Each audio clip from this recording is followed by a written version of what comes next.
Vamos ler todo o capítulo. Daniel, capítulo 1, do verso 1 até o versículo 21. Diz assim a palavra do Senhor. No ano terceiro do reinado de Jeoaquim, rei de Judá, veio Nabucodonosor, rei da Babilônia, a Jerusalém e a sitiou. O Senhor lhe entregou nas mãos a Joaquim, rei de Judá, e alguns dos utensílios da casa de Deus. A estes levou-os para a terra de Sinar, para a casa do seu Deus, e o pôs na casa do tesouro do seu Deus. Disse o rei a Aspenaz, chefe dos seus eunucos, que trouxesse algum dos filhos de Israel, tanto da linhagem real como dos nobres, jovens, sem nenhum defeito, de boa aparência, instruídos em toda sabedoria, doutos em ciência, versados no conhecimento, e que fossem competentes para assistirem no palácio do rei e lhes ensinasse a cultura e a língua dos caldeus.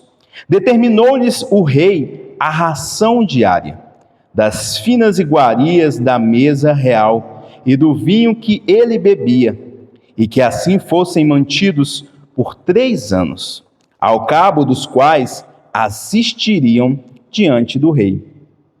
Entre eles se achavam dos filhos de Judá, Daniel, Ananias, Misael e Azarias.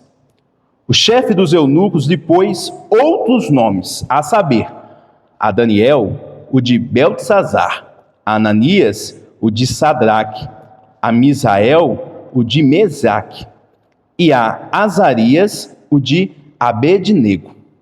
Resolveu Daniel firmemente não contaminar-se com as finas iguarias do rei, nem com o vinho que ele bebia.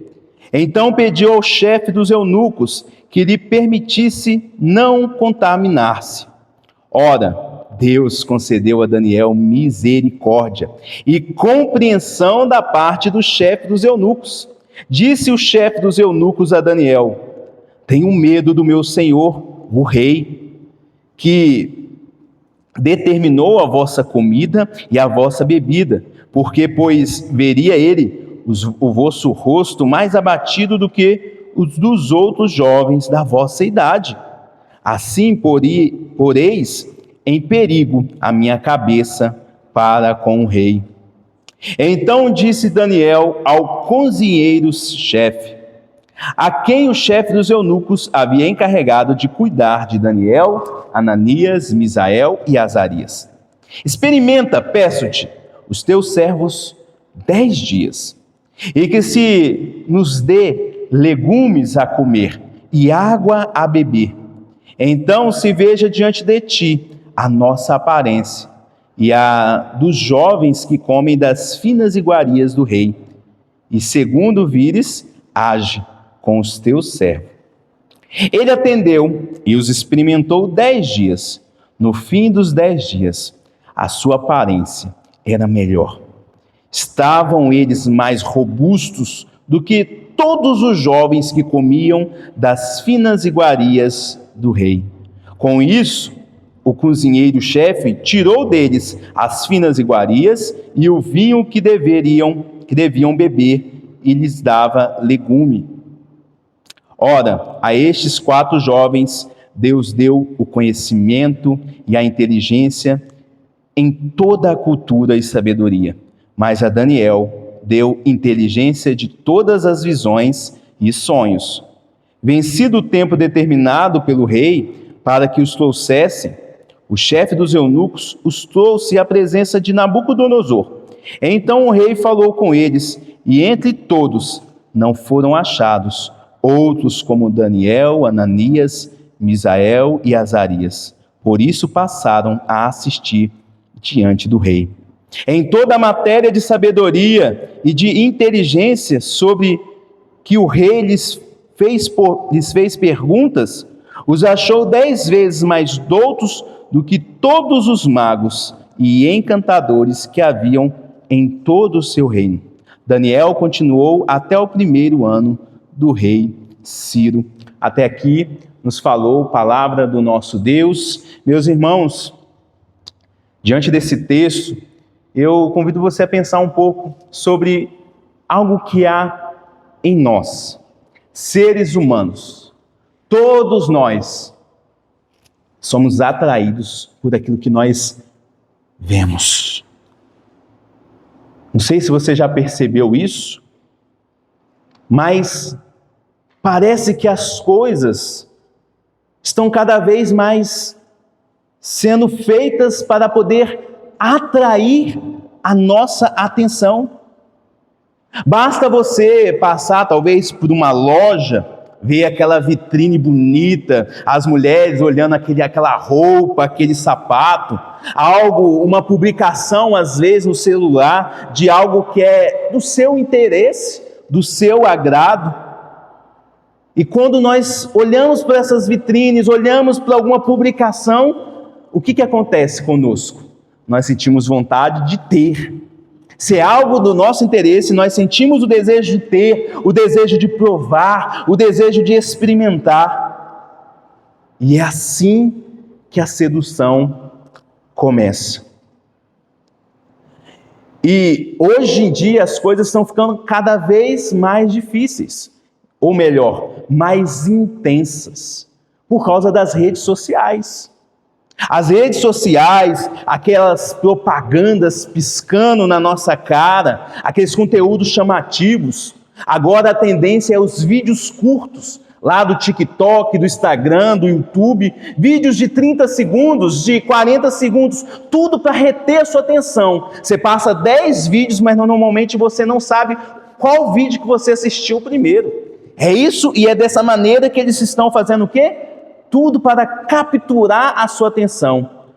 Se muitas das vezes nós temos dificuldade de nos deparar e ficarmos parados assistindo um vídeo de 40 minutos, de 50 minutos, de 1 hora a respeito de um assunto, esses vídeos curtos, ele vem para poder, ao mesmo tempo que você perde o interesse, vem algo que te traz interesse, vem algo para captar sua atenção. E aí de 10 minutos que você ficaria no celular, você fica 30, às vezes 1 hora, e tem pessoas que passam a noite inteira só naqueles vídeos curtos, passando, como diz o povo hoje, explorando a tela.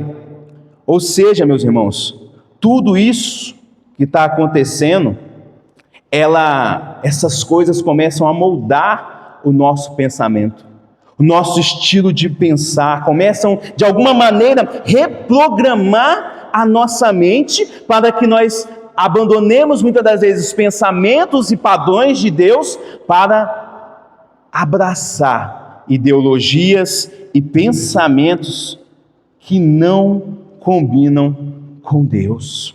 É isso que está acontecendo. E isso não acontece assim, mostrando na sua cara, não, é de forma sorrateira, é devagar, é lenta, é um processo. Eles não chegam aqui e falam assim, olha para essa imagem, olhe para isso, comece a pecar agora, abandone o seu Deus. Não, eles chegam devagar. Eles chegam de maneira e vai aos poucos, vai tocando o seu coração, vai trazendo, vai moldando o seu estilo de pensar, e vai abrindo espaço dentro do seu coração para prioridades que estão muitas das vezes erradas, equivocadas. E é exatamente isso que nós vemos aqui no texto. Na história que nós lemos, a história de Daniel, aqui no capítulo 1, nós vemos ali que jovens, ou melhor, adolescentes, entre os seus 15 e 17 anos, são levados para a Babilônia. E Babilônia não era igual ao país deles. Babilônia era um país completamente diferente, cheio ali das tentações, cheio de desafios, cheio de culturas e costumes, muitas das vezes contrários à sua própria fé. Daniel e seus amigos, eles serviam apenas a um Deus. No entanto, Babilônia havia uma multidão de deuses. O rei ali, como nós vimos, ele oferecia alguns tipos de alimentos, Alguns que eles não estavam acostumados, alguns animais que para eles, segundo a lei de Deus, eram animais impuros. O rei também determinou que eles recebessem o quê? Educação. A língua e a educação dos caldeus, e se você for estudar um pouco, você vai ver que os babilônicos, eles eram muito místicos em seu entendimento, eles tinham bastante, assim, vamos dizer assim, no nossos dias, cientistas, mas todo o seu conhecimento era, muitas das vezes, baseado em misticismo, em algum Deus, em alguma crença equivocada.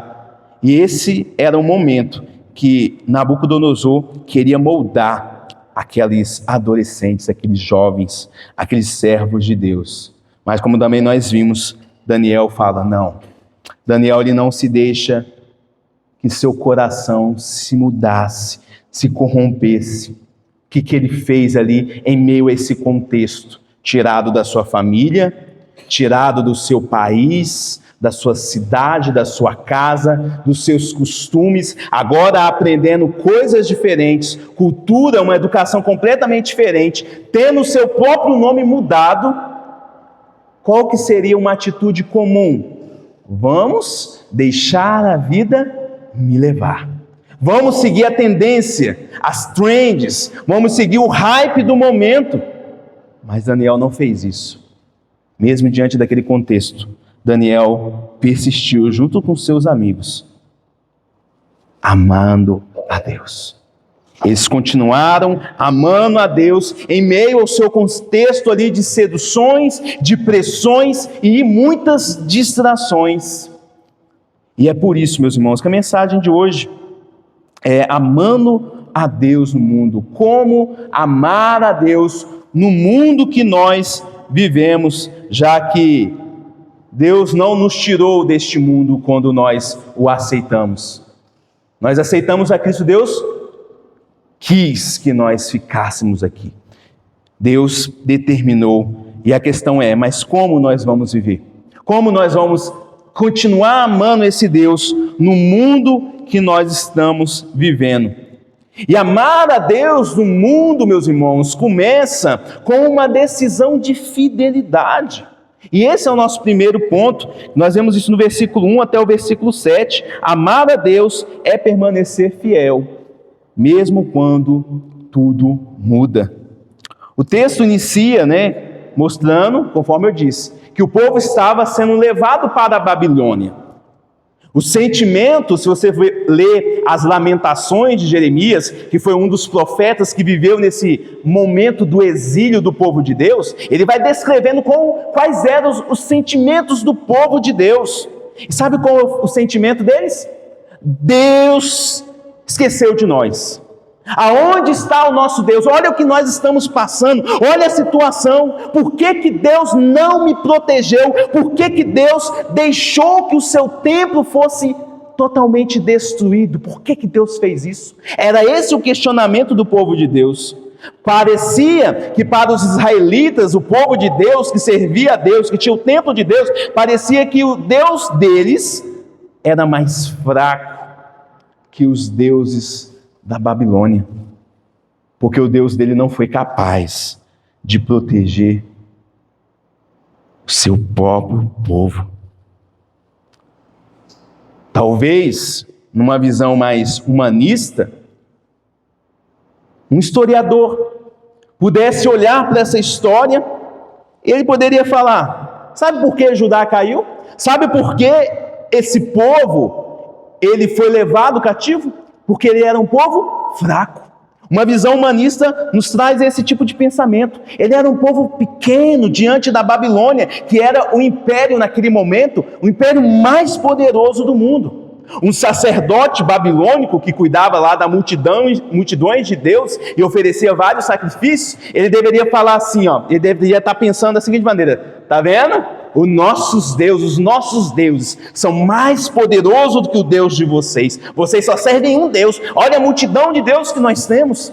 Eles são muito mais fortes e poderosos. Mas, meus irmãos, o texto bíblico, o relato aqui do profeta Daniel, ele é completamente diferente. Ele nos mostra uma outra história. Ele fala que foi a mão soberana de Deus. Observe o versículo 1 e 2.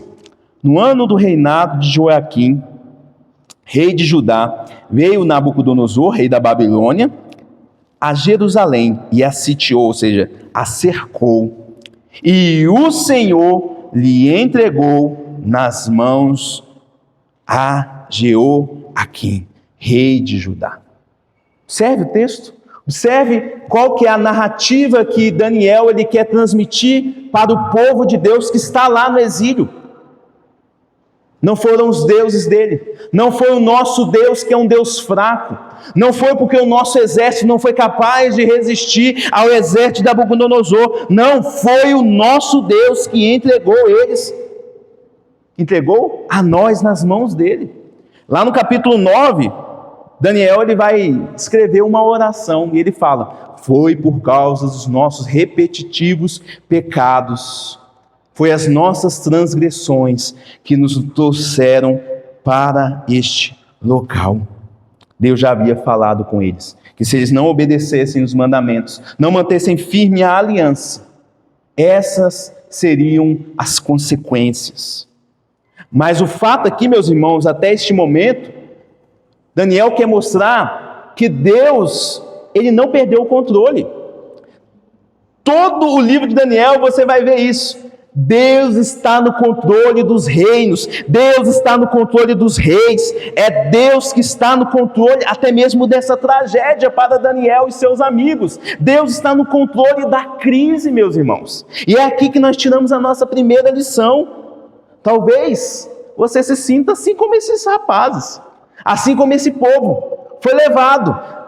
Você está passando talvez por uma situação difícil, algo que de repente veio sobre a sua vida, uma perda, uma decepção, uma doença, talvez orações que não foram respondidas, e em meio ao silêncio, em meio ao sofrimento, em meio às dúvidas, às crises, talvez o seu coração esteja pensando: por quê? Por que Deus deixou isso acontecer comigo? Mas observe o texto. Olhe para a verdade que salta aos teus olhos, que vem direto ao seu coração. Deus está no controle até mesmo daquilo que parece fora do controle, das crises da nossa vida. Isso porque, meus irmãos, nada pega o nosso Deus de surpresa. Apesar da dor daquele povo, apesar das vezes das nossas dores, Deus ele não anula o seu trono, ele ainda continua sentado no trono, ele continua governando todas as coisas. O sofrimento, o nosso sofrimento, o sofrimento do povo de Deus não afasta a presença de Deus, ele continua presente. Então, sabe o que você tem que fazer? Respirar. Você deve encher o seu ar, o seu pulmão de ar. Você deve recobrar a esperança. Você deve olhar em meio à sua crise e entender que não é o fim. A crise, ela não é a última palavra. A última palavra vem do seu Deus. Ele tem poder para restaurar todas as coisas. Ele tem poder para fazer algo que, ao nosso olhar, a nossa visão é impossível, igual para aquele povo. Agora nós estamos acabados. Quem vai nos livrar agora? Quem vai nos devolver a esperança? E diz o Salmo, que no rio, às beiras do rio da Babilônia, eles pediam: cantem, entoem alguns cânticos lá de Jerusalém. E eles falaram: como que a gente pode cantar?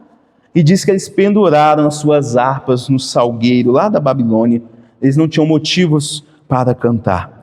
Mas Daniel, ele está escrevendo esse livro para este povo que está no exílio, esse povo que foi levado para a Babilônia, esse povo que está sofrendo, e ele está mostrando: continue.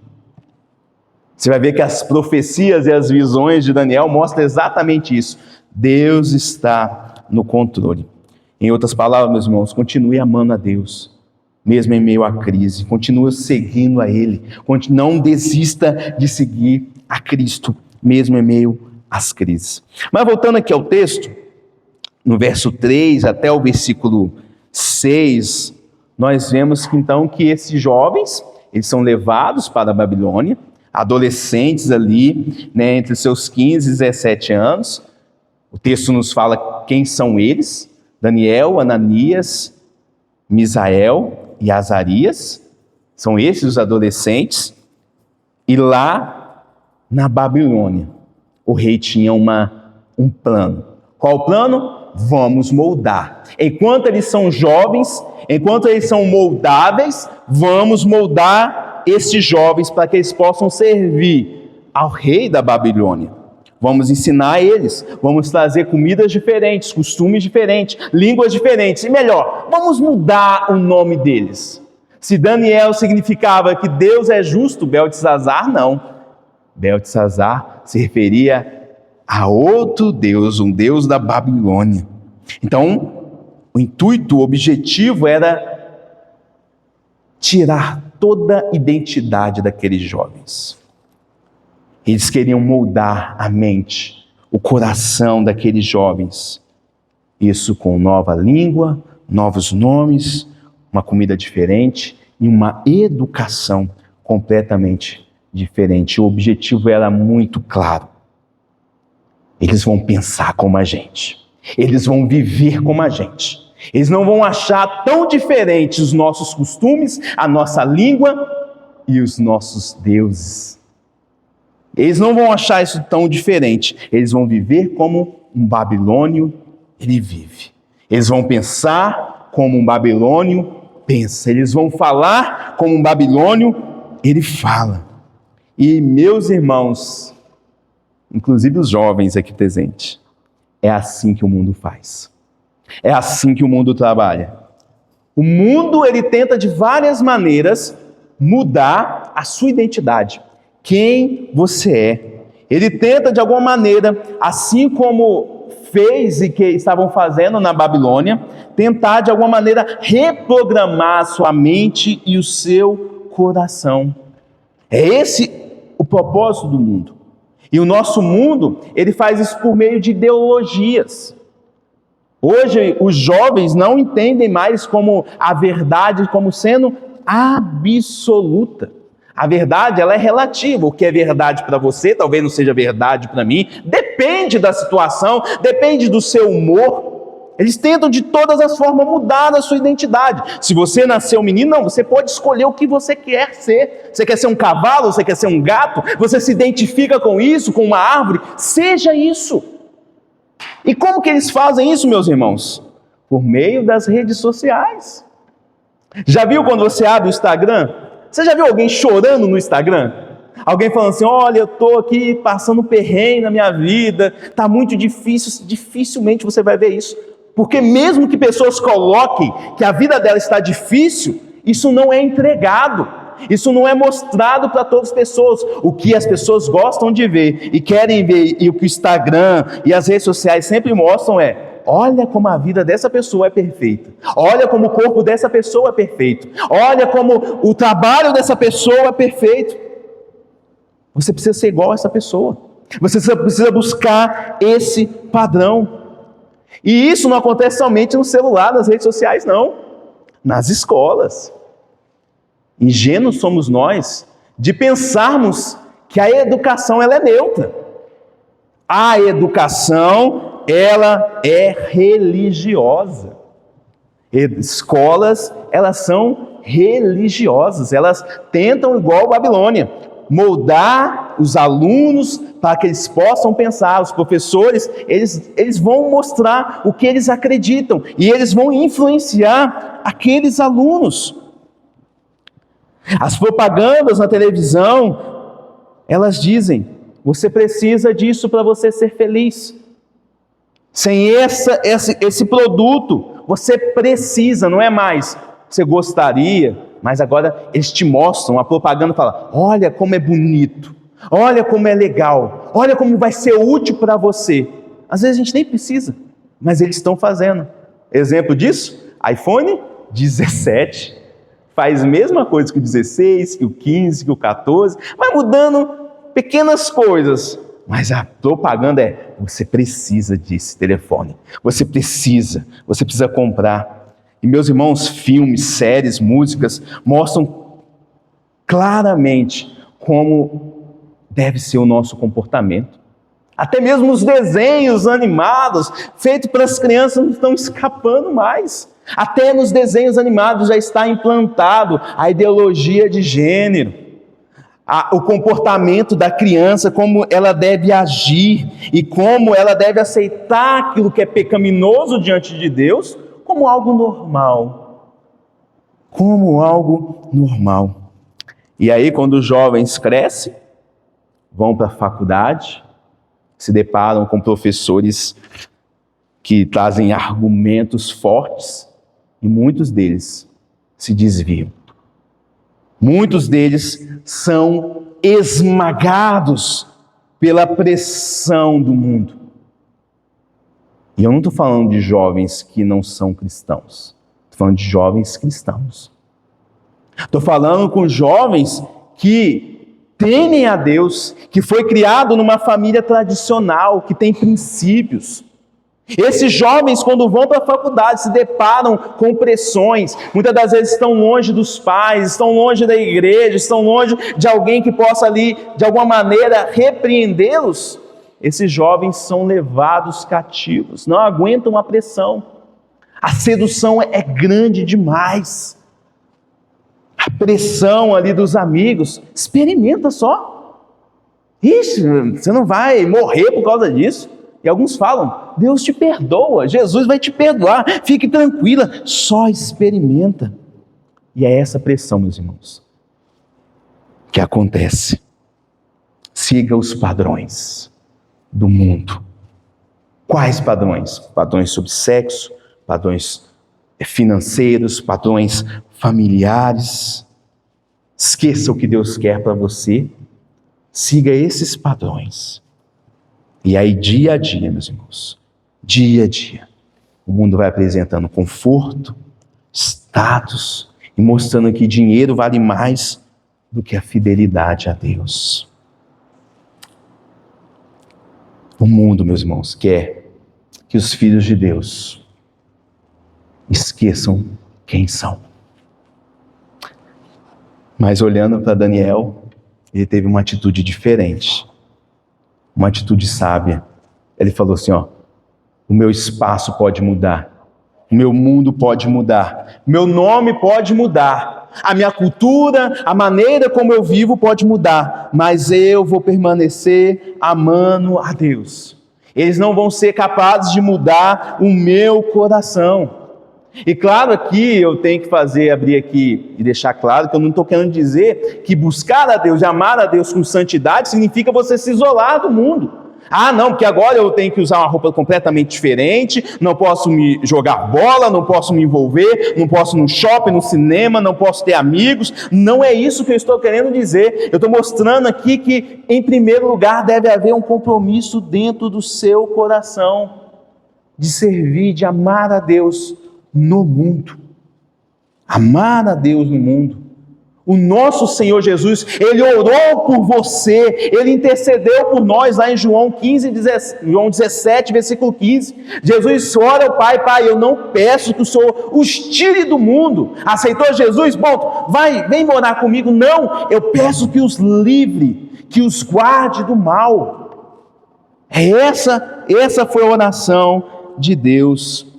Por isso, meus irmãos, o cristão, ele deve se envolver com a sociedade, deve se envolver no mundo, ele deve estudar, deve cursar uma universidade, ele deve se envolver nas áreas públicas, nas áreas políticas. No entanto, há um desafio para todo cristão, que é em todas essas áreas ele permanecer fiel ao Senhor, com os padrões firmes na palavra de Deus. Esse é o desafio, não se corromper, não se deixar perder a sua identidade, ele saber: eu sirvo a Deus, eu sirvo ao Senhor. Aqueles jovens, eles receberam uma educação diferente, eles receberam nomes diferentes, mas eles não deixaram se corromper.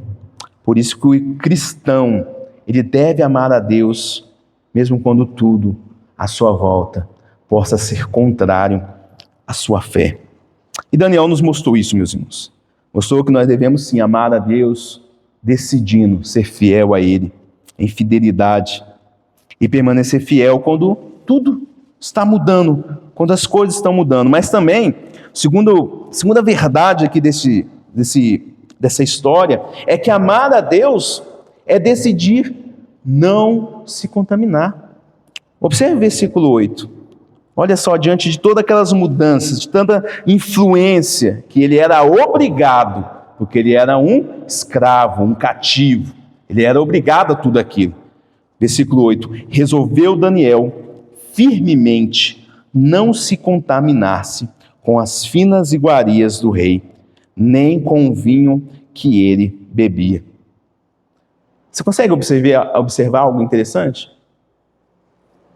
Vamos tirar você da sua cidade. Tudo bem. Eles não protestam. Vamos trazer uma educação diferente. Tudo bem. Uma língua diferente. Eles não protestam. Até porque eles também eram cativos. Nós vamos mudar o seu nome.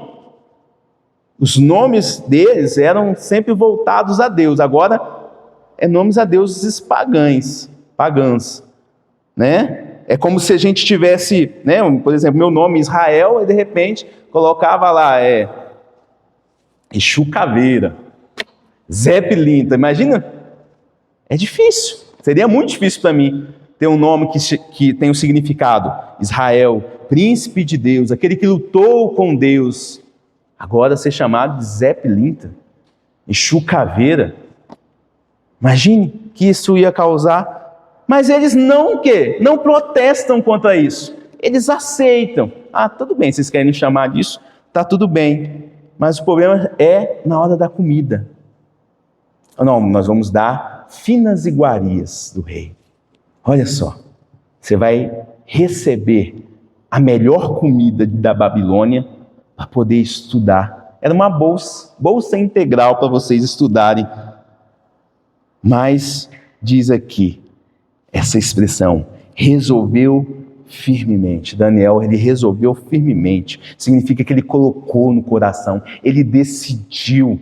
Aqui, coração não significa somente aquele lugar onde estão as nossas emoções. Coração aqui é o centro de toda a sua vida. É onde ele tomava as decisões que conduziria a vida dele até a morte. E ele resolveu firmemente, ele teve aquela vontade, aquela decisão moral, ele firmou seu coração em quê? Em amar a Deus. Ele falou assim, eu vou amar a Deus e eu não vou me contaminar. E os seus amigos entenderam isso, e seguiram o mesmo exemplo de Daniel. Eles não se contaminaram, e diz o texto que ele pediu, né? Que ele, claro, ele é um cativo, ele é alguém escravo, então ele se submete à autoridade e diz, eu não quero me contaminar. Ele é sincero, aquele oficial, ele é sincero, eu não quero me contaminar, eu não quero comer das iguarias do rei, porque eu não posso me contaminar, eu não quero. E aí muitas pessoas ficam perguntando, mas por que eles não poderiam comer? Alguns falam, porque os israelitas tinham uma dieta diferente, tem os animais lá em Levítico, os animais puros e os animais impuros. Esse seria talvez um dos motivos.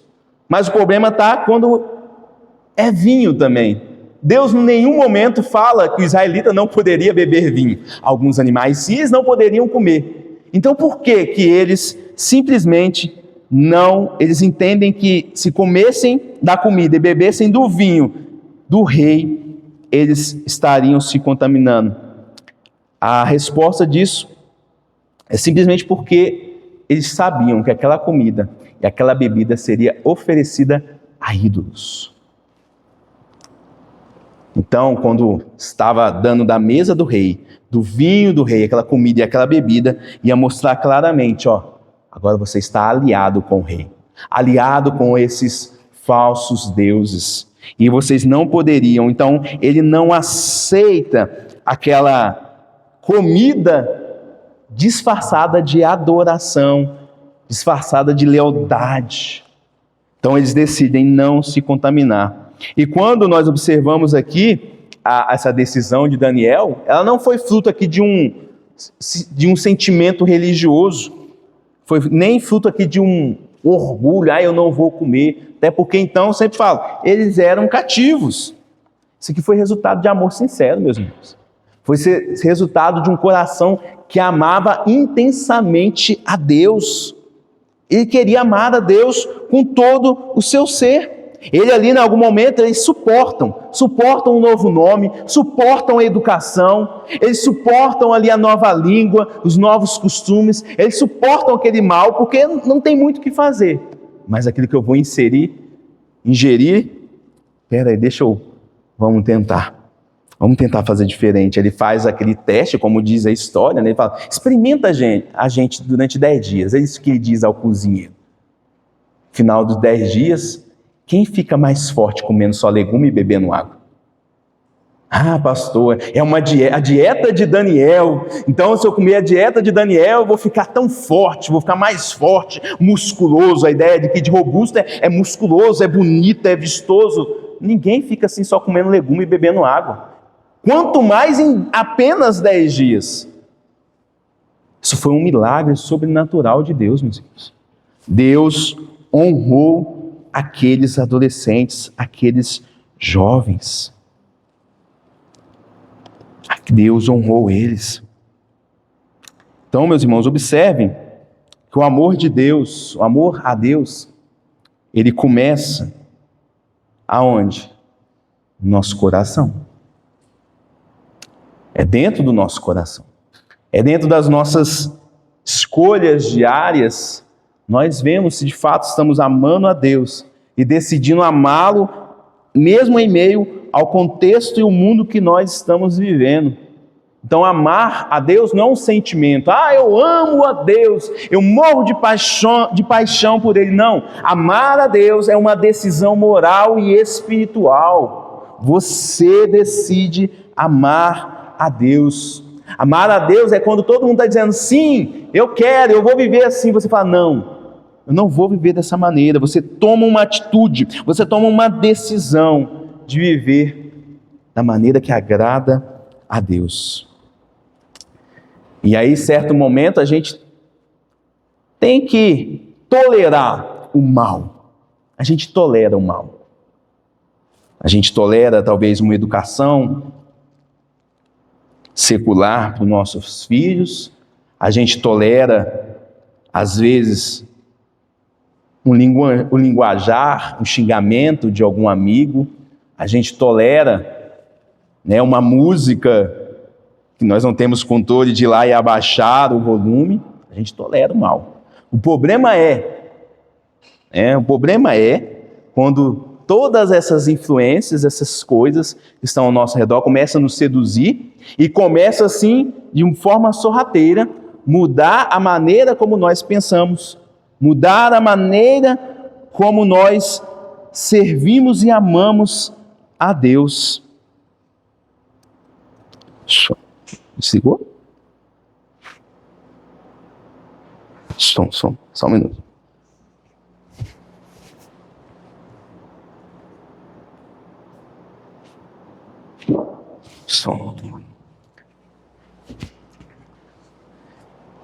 Onde que eu estava? Então, quando essas coisas começam a nos influenciar de tal modo, a gente tem que ficar esperto. É como se a gente tivesse que acionar um botão de alerta. Opa, peraí. Eu aceito até esse ponto, mas olha, daqui para cá eu já estou ultrapassando os princípios da palavra de Deus. Então é isso que nós devemos estar alertas. Mas o mundo, como eu disse, ele faz isso de forma sutil, mas também eficaz. O mundo, ele tenta fazer a gente pecar, não de forma escancarada, não, de forma a conduzir o modo que você pensa, o modo como você está vivendo, e aí as coisas que antigamente pareciam inocentes, começam a se parecer normal. E como que isso funciona? Paulo, ele diz o seguinte lá em Romanos 12, não vos conformeis com este século, Não se conforme a sua mente sobre a maneira como este século está vivendo, se conduzindo. Em outras palavras, Paulo está falando de mentalidade. Não pensem como eles. E meus irmãos, por mais que este livro, a Bíblia mostre, que não, vocês são completamente diferentes, vocês são quadrados. Todos esses pensamentos mundanos, eles entram na mente do cristão, entram na igreja, de forma sorrateira. Por exemplo, vou dar aqui alguns exemplos que é onde que eu vou gastar o meu maior tempo aqui. Primeiro, namoro cristão. Primeira coisa, namoro na Bíblia existe? Não. Mas aí nós vivemos, porque todo mundo faz, nós também fazemos. Aí o jovem que é cristão, eles estão namorando, servindo a Deus, servindo a Cristo. E o que eles fazem? Nós vamos ter todo o contato físico que os descrentes têm. A única coisa que a gente não vai fazer é o ato sexual. Mas tudo o resto, a gente está junto. A gente beija, a gente abraça, a gente faz isso tudo. E aí o que acontece? Na mente do jovem cristão que estão namorando, eles traçam uma linha. Até aqui a gente pode ir. Partir daí, partir para o ato sexual, aí a gente está indo contra a vontade de Deus. É isso que a gente não pode fazer. O restante, na cabeça deles, eles acham que é lícito. Mas muitos sabem que os beijos, que os abraços, os toques íntimos, eles são algo que prepara para o ato sexual.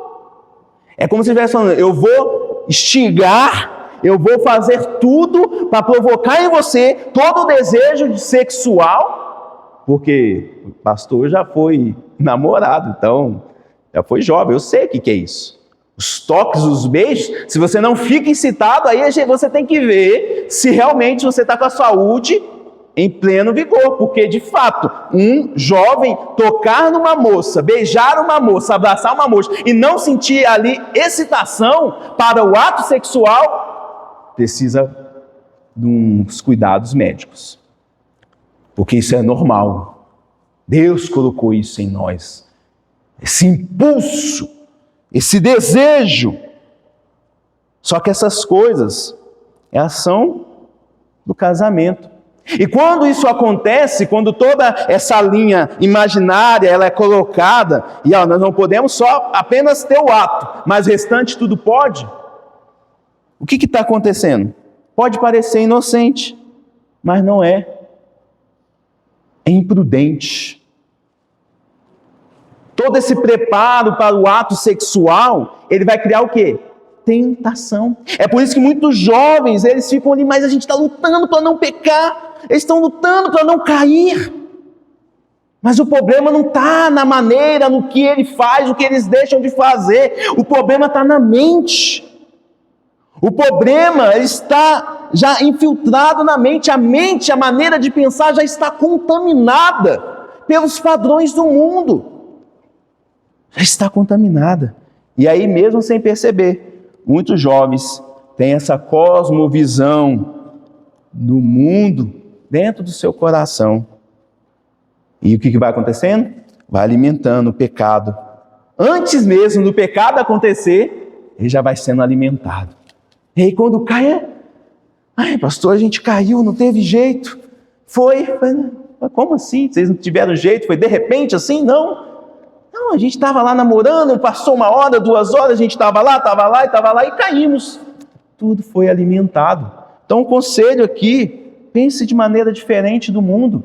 Se guarde, se preserve para o casamento. Se já tem um namoro santo, com menos contato possível. E se puder não ficar sozinho junto com aquela pessoa, sem o olhar de alguém que você possa prestar conta, não fique. Tudo para que você fuja da tentação. É isso que a palavra de Deus nos fala. Fuja da tentação, não tente ali ficar ali, não, eu vou resistir. Não vai. Não vai. Pergunte para os mais velhos que caíram. Não vai. Mas há outro exemplo aqui. Mudando, da parte dos jovens, vamos falar sobre trabalho, sobre família. Infelizmente, muitos pais de família, eles têm um pensamento muito legal, muito bom, honrável. Eu sou o provedor da família, eu vou dar o melhor para a minha família. E eu quero dar o melhor. Só que, normalmente, esse melhor que esse pai de família quer dar, tem relação com o financeiro.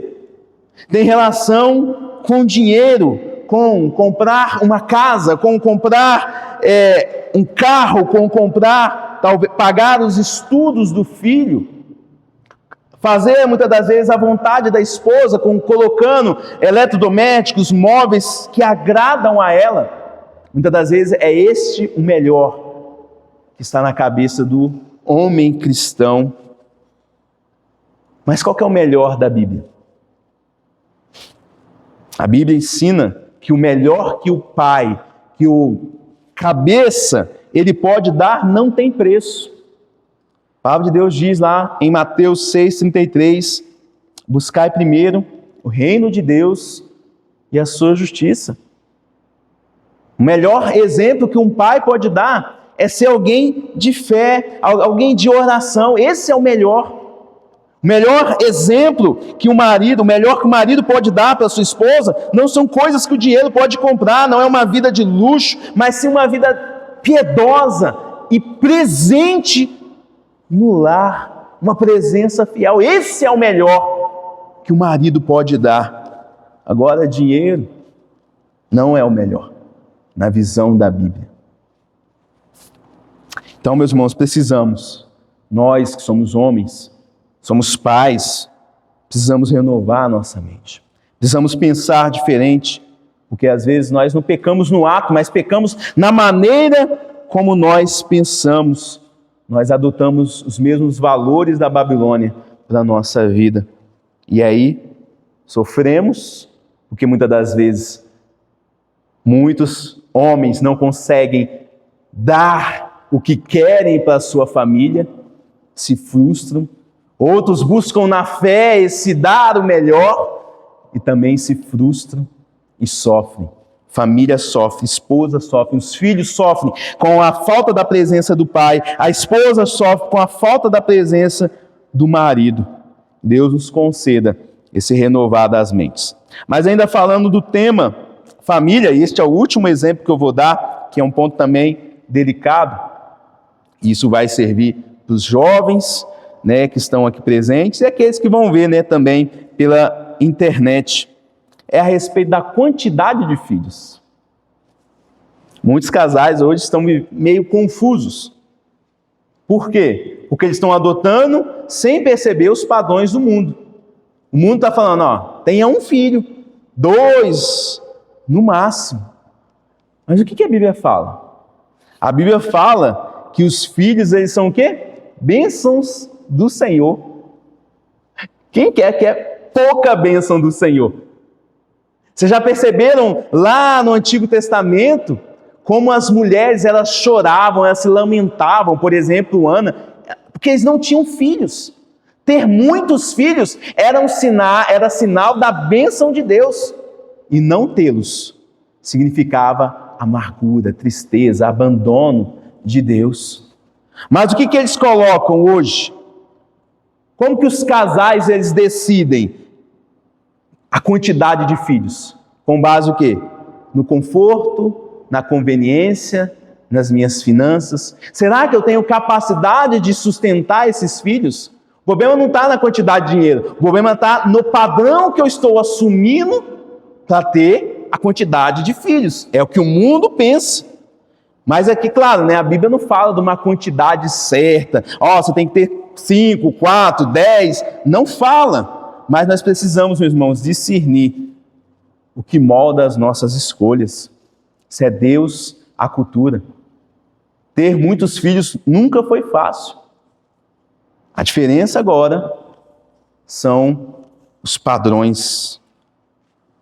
O mundo está ditando como nós devemos viver, quantos filhos nós devemos ter, porque, afinal de contas, eu preciso dar o melhor para o meu filho, melhor para os meus filhos. Se eu tiver muitos, eu não consigo ter o melhor. Se eu tiver muitos, o meu carro não vai caber todos. Se eu tiver muitos filhos, eu não vou conseguir fazer a viagem que eu quero.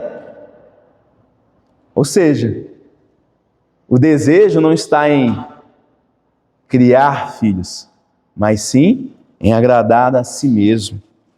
Infelizmente, é esse tipo de pensamento, meus irmãos. Então, amar a Deus, meus irmãos, muitas das vezes é tomar decisões, seguir valores nas áreas mais pessoais da nossa vida. E quando nós resistimos, e quando nós decidimos, falamos, Senhor, eu vou fazer igual a Daniel, eu vou ousar a não me contaminar, eu vou olhar para a minha vida, eu vou fazer isso. O que vai acontecer? Terceira lição desse texto nos mostra que amar a Deus é confiar que Ele honra quem não se contamina. Deus honra aqueles que o honram. Nós vimos que Daniel ele decide não se contaminar com as finas iguarias, ou seja, com a comida do rei. E no verso 9, olha o que nós vemos o resultado. Deus concedeu a Daniel graça e misericórdia diante do chefe dos eunucos. Daniel pediu só para comer legumes e água e Deus concedeu. Fez o teste, deu certo. Durante os 3 anos, foi essa a dieta deles, legume e água. E nós observamos que Deus ele honrou então a fidelidade deles. Versículo 17, depois de 3 anos, diz o seguinte, ora, a estes 4 jovens, Deus deu conhecimento e a inteligência em toda a cultura e sabedoria, mas a Daniel deu inteligência de todas as visões e sonhos. Então o texto aqui é claro, eles não conquistaram, Deus deu. Talvez o Nabucodonosor, depois de 3 anos, está vendo como a nossa universidade é boa? Deixaram eles muito sábios, inteligentes, mas Daniel sabia que foi Deus que deu. Ele atribui toda a honra, toda a glória a Deus, ele dependia exclusivamente de Deus para tudo, e Deus fez, meus irmãos. E aí diz, no versículo 20, em toda a matéria, isso ficou claro para toda a Babilônia, inclusive para o rei, que exigia sabedoria e discernimento. O rei os achou 10 vezes mais doutos do que todos os magos e encantadores. Aqui 10 vezes aqui é um sentido figurado, né? Não significava que ele era 10 vezes mais, mas que ele se surpreendeu com o conhecimento, com aquilo que Deus havia feito na vida daqueles jovens, daqueles adolescentes. É isso que aconteceu. Então, de uma maneira que nós vemos que o rei da Babilônia, ele queria fazer bons servos para o seu império, e nós vemos claramente que Deus não os abandonou e Deus os fez servos de Deus, que enfrentaram sim outros desafios que nós vamos ver nos próximos capítulos, mas que foram ali fiéis ao Senhor. Deus havia os preparados para este momento. Então observe que a fidelidade a Deus, ela é recompensada, não com privilégios, mas com graça, com sabedoria, com dons que vêm do alto. Deus honrou aqueles jovens que não se contaminaram. E o final dessa história, concluindo então essa mensagem, ver essa história de como adolescentes, adolescentes, normalmente que a gente que é mais velho, a gente não dá muita importância. Adolescente é tudo igual, cabeça de vento, não sabe o que faz. Adolescentes, essa história desses adolescentes que firmaram no seu coração servir a Deus, de amar a Deus, mesmo no mundo corrompido. Essa história deve gerar pelo menos 2 sentimentos no nosso coração. Primeiro sentimento vale a pena. Vale a pena servir a Deus. Olha o que Deus fez na vida desses jovens. Deus não os abandonou. Enfrentaram desafios, sim, passaram muitas dificuldades, mas vale a pena servir fielmente ao Senhor. É esse sentimento que deve invadir o nosso coração. o Senhor vai honrar aqueles que não se contaminam. Deus vai honrar você quando você decide a fazer a coisa certa, a buscar, mesmo com prejuízo, você vai seguir em frente honestamente. Deus vai te honrar, tenha certeza disso. No entanto, há um segundo sentimento, e esse sentimento já é de incapacidade. É olhar para esses adolescentes e falar: esses moleques estão dando de 10-0 em mim. Rapaz, eu não consigo viver desse jeito não. Tá nesse momento, não deixar se corromper, ficar firme. E aí surge no nosso coração o quê? O sentimento de incapacidade. A gente se sente pequeno diante da firmeza desses adolescentes. Como que eles foram capazes? Como Daniel e seus amigos eles foram capazes? Mas deixa eu te lembrar algo que eu já disse no meio da mensagem. Esse livro aqui, ele não foi escrito para nos deixar desanimados. Para falar, olha só, tá vendo? Esse é o padrão de Deus, eu não consigo alcançar. Mas esse livro aqui foi escrito para apontar para aquele que foi perfeito, para aquele que foi fiel em fidelidade. E é claro que eu estou falando de Jesus Cristo. Daniel aqui, ele é um tipo de Cristo, alguém que escolhe não se contaminar. Daniel, apesar de resistir a todas essas tentações e essas pressões, ele foi imperfeito. Ele não conseguiu ser perfeito. Apenas Jesus Cristo conseguiu. Ele suportou todas as tentações, você lembra lá no deserto, e ele viveu de forma impecável. Daniel, seus amigos, sim, foram guardados ali em meio ao exílio. Mas é por meio de Cristo, meus irmãos, e é em Cristo que nós somos preservados de algo muito pior, que é o juízo de Deus. Nós somos guardados porque Cristo um dia recebeu o juízo que nós merecíamos. E aí, mesmo quando a gente falha, mesmo quando a gente peca, Deus continua a nos guardar em Cristo. Deus continua nos aceitando pela fé em Cristo. E é em Cristo que nós temos o quê? A capacidade para perseverar, a capacidade para seguir em frente, coragem para enfrentar esse sistema mundano. Nós temos essa renovação e é somente em Cristo que nós conseguimos ser santo. Na força do nosso braço nós não conseguimos. Apenas Cristo nos dá este poder. E é exatamente sobre isso que nós vamos fazer agora, meus irmãos. A ceia do Senhor trata exatamente disso. A ceia mostra. Está vendo como você não consegue agradar a Deus? Está vendo como você não consegue ser firme como Daniel? Mas veio alguém que foi firme. Veio alguém que foi firme por você. Alguém que se entregou por você. A ceia fala isso. Que Cristo foi fiel. Que Cristo fez por nós. Ele tomou sobre si o juízo que nós merecíamos. Ele se entregou para nos guardar da condenação. E ele foi fiel para que um dia o Espírito Santo pudesse vir e nos capacitar para sermos fiéis ao Senhor. Mesmo em meio às perseguições que virão contra o Evangelho, contra a igreja, ele nos deu essa capacidade de resistir às tentações, às seduções do mundo. E de alguma maneira, nós nos corrompermos, nós pensarmos um pouco a maneira e os padrões do mundo, o Senhor Jesus vai lá e nos resgata e nos mostra: opa, olha como você está pensando, olha como você está agindo. É tempo de voltar, há tempo de retornar, há tempo de fazer diferente, de agradar ao Senhor. E que quando nós comermos do pão, quando nós bebermos do vinho, você possa lembrar disso, falar: não, isso aqui, enquanto tudo está querendo me afastar de Deus, enquanto as situações, enquanto o mundo está me seduzindo, eu vou permanecer fiel a Cristo. Porque Ele que me sustenta. Ele que me sustenta. E é por isso que a ceia não é uma simples memória, ela é a renovação da nossa fidelidade.